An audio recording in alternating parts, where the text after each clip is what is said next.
Hello students and welcome to the lecture.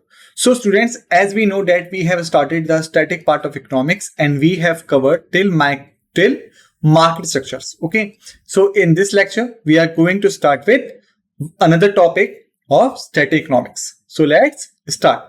So in today's lecture, on this lecture basically, we have the topic of consumer behavior. Okay. But before starting the consumer behavior, let us discuss what do you mean by the producer and the consumer. What is the meaning of the producer and the meaning of consumer? Okay. So basically, first, let's start with the producer. So who is the producer? So a person who uses raw material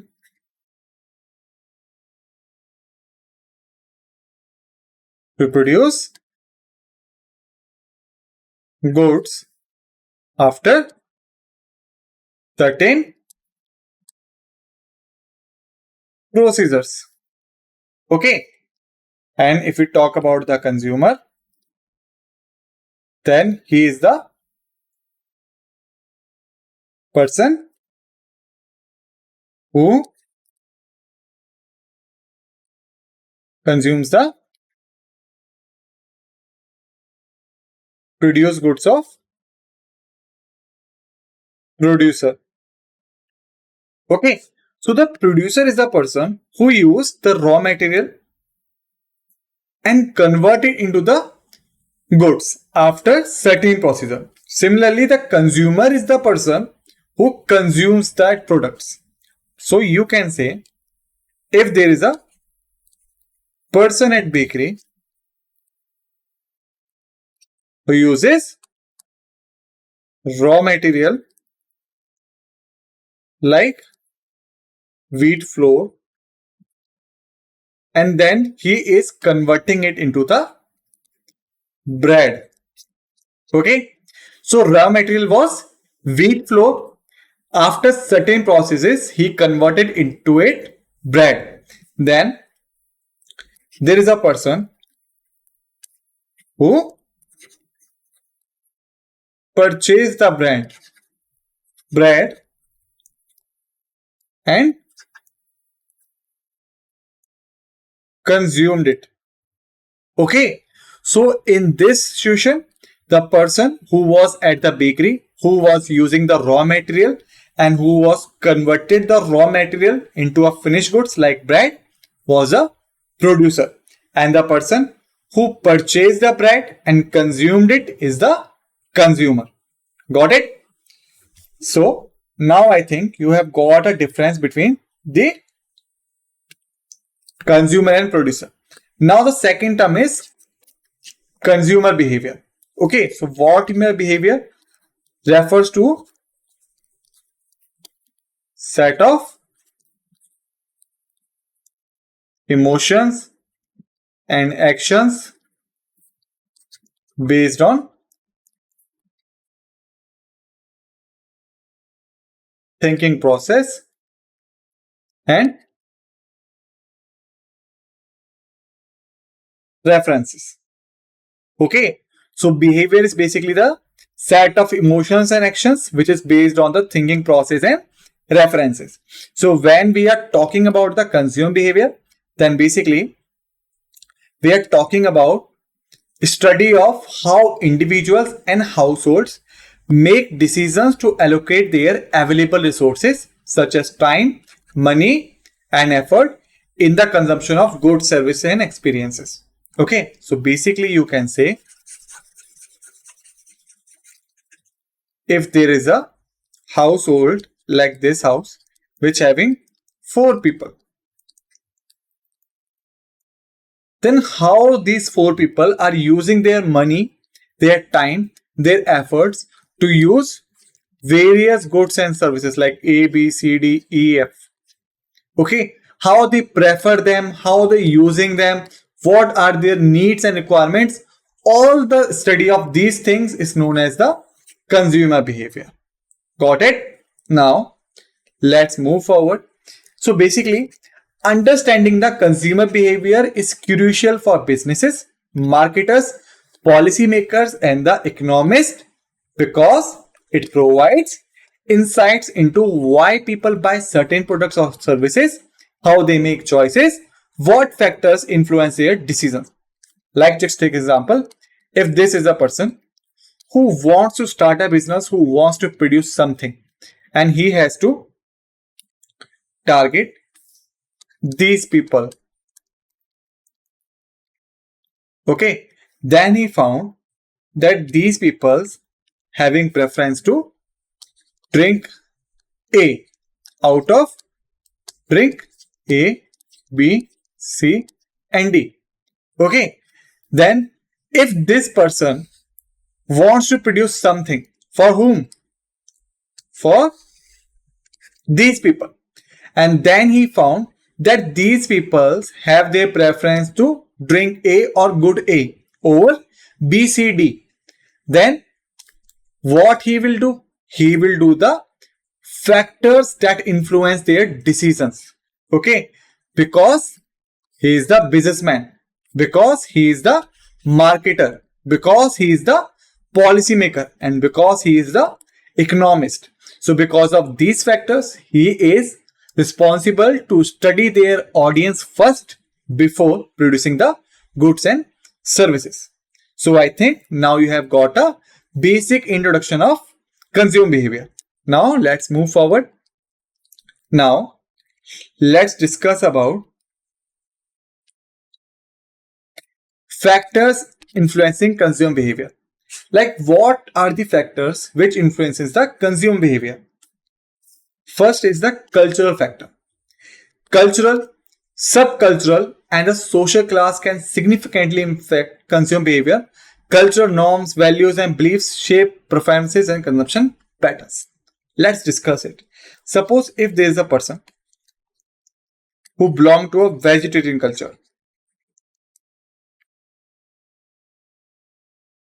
Okay, or you can say there is a market, not people, but there is a market of people who belongs to the vegetarian culture. And then there is a meat company. So what do you think? Is this company is able to do business with them? Are they able? Answer is no. Answer is no. Why? Because the company's business is not matching with the culture and the consumer behavior of this market people. Okay, so it is the first factor. Similarly, you can say if there is a market of any religion like XYZ, okay, and there is a company which produces goods and services for ABC religion. So do you think that this company is able to do market with them or to do business with them? The answer is no, because their cultural ties is not matching with the company's product. All right, now let's move forward. Second one is a social factors.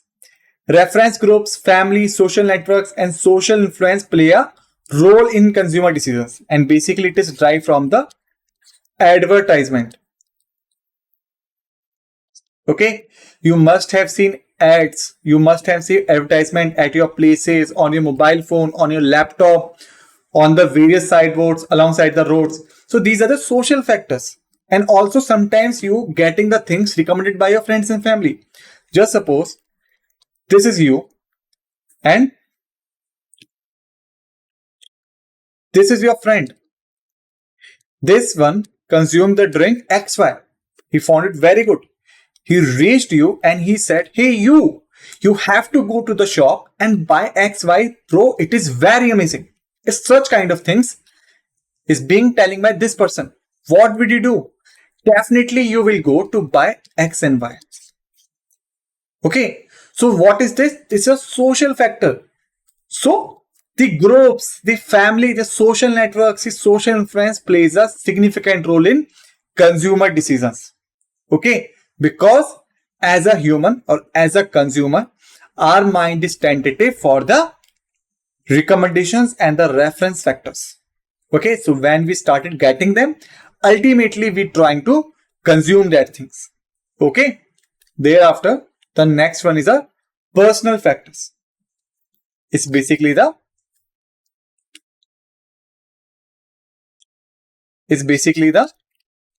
age, gender, income, occupation, lifestyle, and personality. Okay, so if we talk about them one by one, if there's a person of 14 years of age and there is a person of 16 years of age, so what do you think? Will this person demand a PlayStation? Or this person will demand a football? Or will this person demand a bone oil or medicines?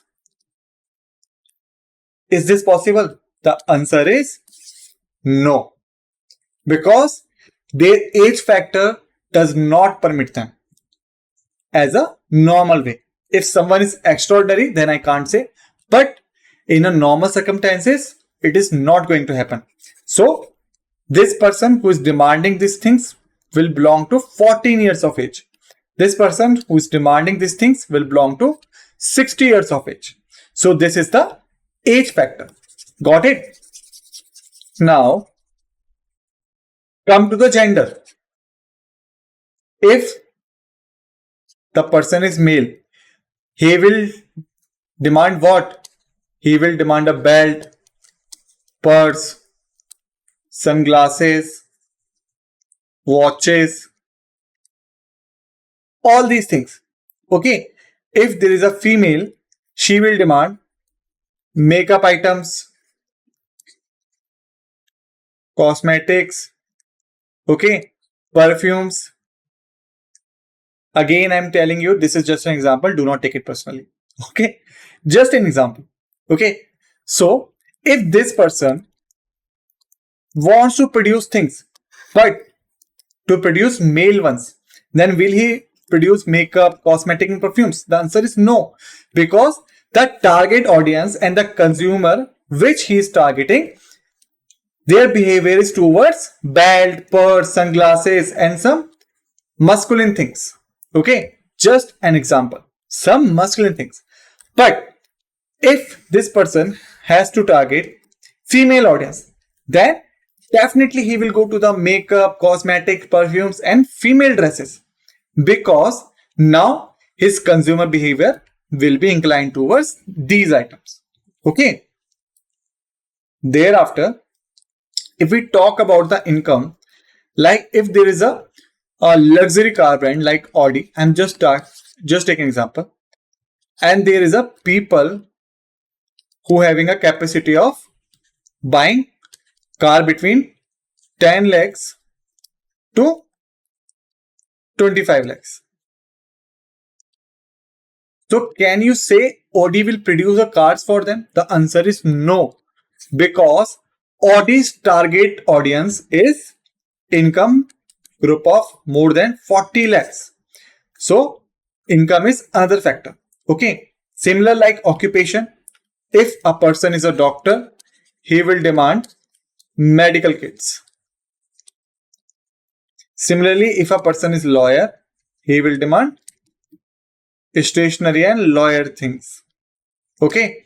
Similarly, lifestyles and personality influences the consumer choices. Okay. Thereafter, now we have psychological factors. Perception, motivation, attitude, and learning influence consumers' behavior. Basically, it is all depend on the advertisement and marketing. Because now this all three preference is given by their perception, their motivation, attitude. Just take an example, like if there is a company X which is promoting its product A, then there is a person, this one. Okay, so when the X will started promotion of A, then he will try to promote it as per the consumer. Like this, A is a car. Just take an example. A is a car. This person's demand mileage. Okay. Mileage, low maintenance. Okay. Thereafter, cost effective. Then will you think that, so do you think that X will produce a car of no mileage, high maintenance,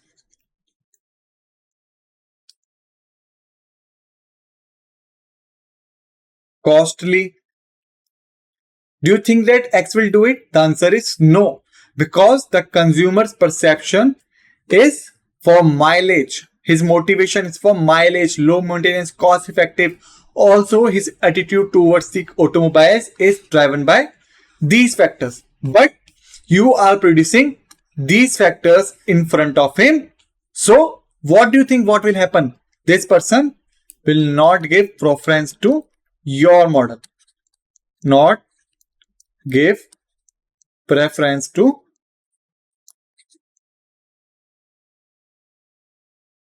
your car model. Okay. So it is the psychological factors. Okay. Thereafter, marketing effects often target these factors to shape perceptions and attitude towards products. Okay. This is the thing I have already told you, but now I will explain it to you by example. Suppose there is a target group who wants some naturally driven juices.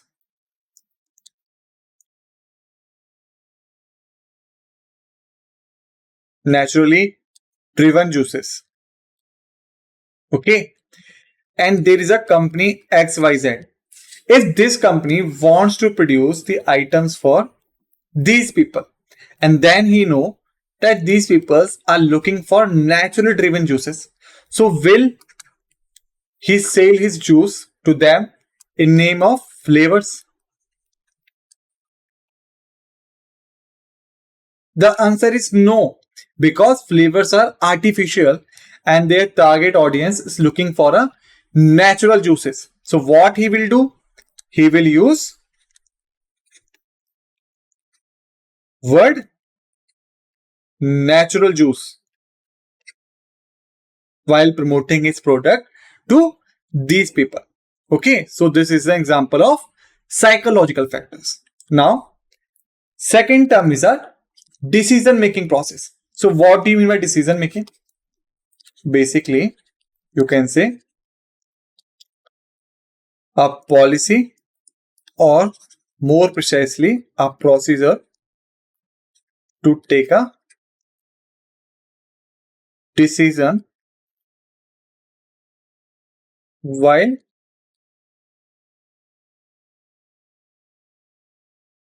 considering many factors. So basically, a decision making is a process or a procedure to take a decision while considering many factors. Got it? So it is a decision making process. So the first factor in decision making is problem recognition. Consumers recognize a need or problem that could be solved through consumption. This can be triggered by internal factors like hunger, external factors. Okay. So like, if I am the person, okay, and I am the consumer, and if I have to make a decision of buy various things, because I have so many options. Like if I visited a market, there are so many goods like A, B, C, D, E, F, G. Numerous goods are there in front of me, and I have to make a decision to buy any of them. Then first thing which I will do is the problem recognition. I will first recognize the problem and the need behind my decision. Like why I am taking this decision. So this is the problem recognition phase. The first step. First, you have to identify your need, which could be triggered by internal factors like hungers and also the external factors like advertisement. Okay. Because if I have to consume some food and then I found A, then by internal factors, I will purchasing it because I am hungry and I know that after consuming the A, I will get a sufficient food to treat my hunger. But the external factor like advertisement, if I found this is a Momo group, this sum of Momo product or Momo group, then because of the advertisement influence, I will go to the Momos. This is comes under the external factors. All right. All right. Now let's move forward. Now we have information search. Once a need is recognized, consumer gather information about potential solution. This can involve researching online, seeking recommendation, or relying on personal experiences. Like suppose if I am the person or I am the buyer and I want to planning some, planning of some automobiles and some other vehicle to be buy. Okay, then I decided my needs are mileage, low maintenance, okay, cost effective, beautiful design, and 5-seater car. 5-seater car. So these are my needs which I have recognized after thinking of buying some vehicle. Okay, then what I will do? I will do information research. I will try to find any option which is fitted in these needs. Okay, let's suppose I have found A, B, C, D car manufacturers who are offering their models X, Y, Z, and W. So I will try to find out which of these model is able to fulfill my these needs. And for this, I will do online researching. I will take a recommendation from the showroom owners or from the persons who have already bought these cars, or relying on personal experience. Like I have already purchased in the previous time any of the car from this A or D or B, and whatever experience I have got from this site, then I will think about it. So this is the information search. All right. So if we move forward, now we have evaluation of alternatives. Basically, alternative stands for some other options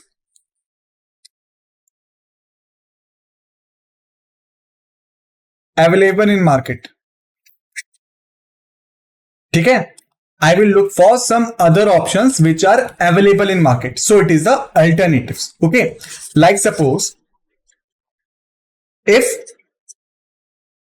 I was looking for a vehicle like car and I have found ABCD who are offering their car models like X, Y,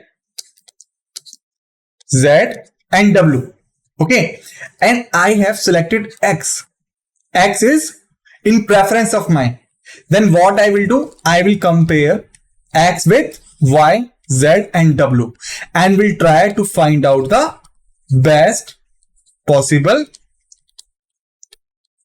option for me.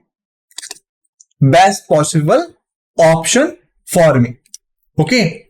Thereafter, when I will find out what car is the best for me, I will do purchase decision. After evaluating all alternatives, consumers make a purchase decision. This can be influenced by factors like product availability, pricing, and promotions. Like I have found X is better than other options, but when I reach the showroom of A, I have come to know about that X is not available. Then what will happen? I have a demand. I am a willingness to buy this car, but this car is not available. Then what I will do? I will again try to find out best option. And then I will go for either Y, Z, or W. Okay. This can be influenced by the product availability, pricing, and promotion. Alright. So we have discussed the product availability. What about pricing and promotion? Just suppose when I go to buy the X, but suddenly the price of Y, Z, or W went down, or their promotion is on increase, and due to the psychological factors, I suddenly or after some time developed an interest for Y. Then what will happen? Instead of buying X, I will go for Y. Okay. So this is the purchase decision. Okay. Thereafter, the post-purchase evaluation. Basically, it is the most important part of decision making. Okay. Like you are going to do something, but you are thinking about after results. But you are thinking about after results means what will be the results after buying these things. Okay. So this is the post-purchase evaluation. Like if I'm going to buy X because of my preference, it is my preference before buying X. Okay. But after buying X, what I have found? I have found that its mileage is not good. Its maintenance is high. Okay. And it is costly. These all factors I have found after buying this. So this comes under the post-purchase evaluation. After making a purchase, consumer assess their satisfaction with the product or service. Positive experience can lead to brand loyalty and repeat purchases, while negative experiences can result in returns. Okay. So if I found mileage, maintenance, costly, it's all as per my preference, again I will go for X in future. But if I found they are not suitable for me, I will never ever go to buy X again. Even I will try to tell people do not buy it. Okay. So this comes under the post-purchase evaluation. Evaluation. Thereafter, now we have consumer segmentation. Basically, marketers often divide customers into some segmentations to study them better.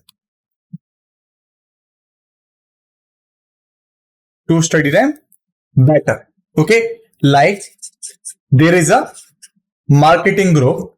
I have divided this group into 3 forms because I was a businessman. High preferred,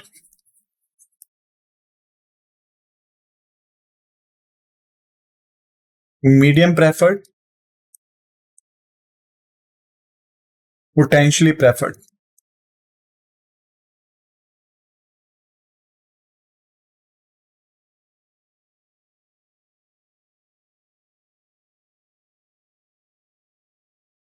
Okay. So suppose I have divided it into 3 forms. First is high preferred, means those persons who are able and who are willing to buy the thing.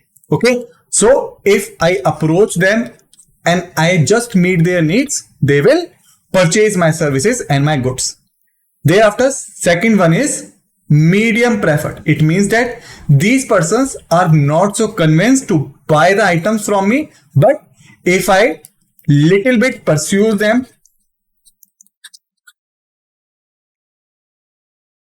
for buying and selling of my items, then definitely they will purchase my goods. And the third is the lower category, who are the potentially preferred. It means that they are not interested in the services and goods being produced by me, but in future they may refer me for their purchasing and for their fulfilling of needs. Okay. So that's how the producers and the marketers basically divided the consumer base, which is called as a consumer segmentation. Okay. Such as demographics, psychographics, and behavior.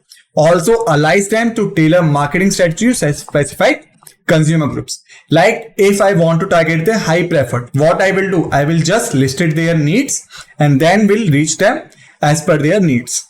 But if I am preparing the plan for the medium preferred, what I will do? I will do some sales strategy also, because I have to convince them. They are not so convinced with me. But if I'm going for the potentially preferred, then I have to do many things because they are not even interested in my services now. But I know that they have the potential. If I put efforts on them, they may be turning into my customers in the upcoming futures. Okay. So students, in this lecture, we have discussed these points. Just make sure you revise these points before we start the next lecture, so that you will have a clear-cut understanding of the facts and figures. Okay. With this note, let's end this session and thank you.